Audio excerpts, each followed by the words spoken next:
Hello guys, સાબુ બનાવવા માટે બધી વસ્તુ આવી ગઈ છે.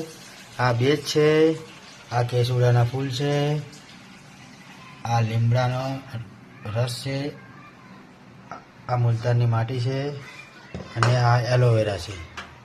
આ બધાના અલગ અલગ સાબુ બનાવવાના છે. જોઈ લો તમે.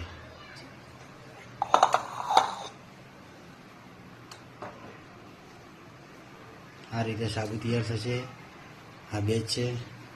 આ અલગ અલગ સાબુ બનાવવાના છે. આ કેસુડાના ફૂલ છે, આ એલોવેરા છે, આ લીમડાના પાનનો રસ છે અને આ મુલતાનની માટી છે.